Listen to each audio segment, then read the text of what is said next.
The question is, according to John Murray, what are the biblical reasons for believing that the creation ordinance supports only heterosexual monogamy in marriage?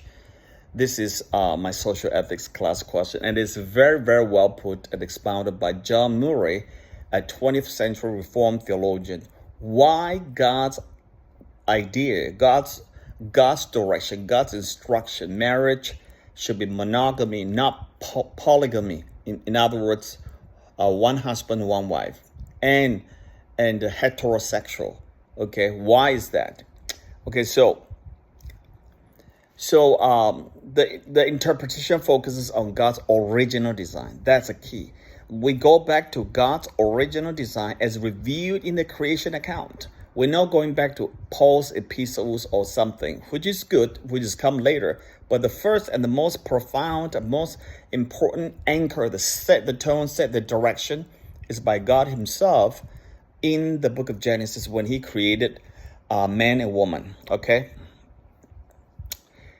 The first reason is creation of male and female in Genesis 1:27. That says, so God created man in his own image. In the image of God, he created him. Male and female, he created them. Okay, so God created male and female, reflect the divine design for marriage. In the God's image, he created them. The complementarity of male and female creation is central to the marital relationship. It complements one another. Male and female complements one another. Murray argues that this distinctiveness indicates that marriage is intended to be between a man and a woman, as the union reflects a complementary nature of the sexes. All right? So it is supposed to be between man and woman because this is how it started. Now, the second point is the institution of marriage. In Genesis 2:24, God says, therefore a man shall leave his father and mother and hold fast to his wife, and they shall become one flesh. So Murray interprets this as a formal institution of marriage by God, showing his design for heterosexual monogamy. Okay, so a man shall leave his father and mother, hold fast to his wife, and become one flesh. That is a direction. That's a goal. There's a foundational verse for marriage today. A man leave his father and mother, become one flesh. That is the institution of marriage by God. It's for heterosexual monogamy.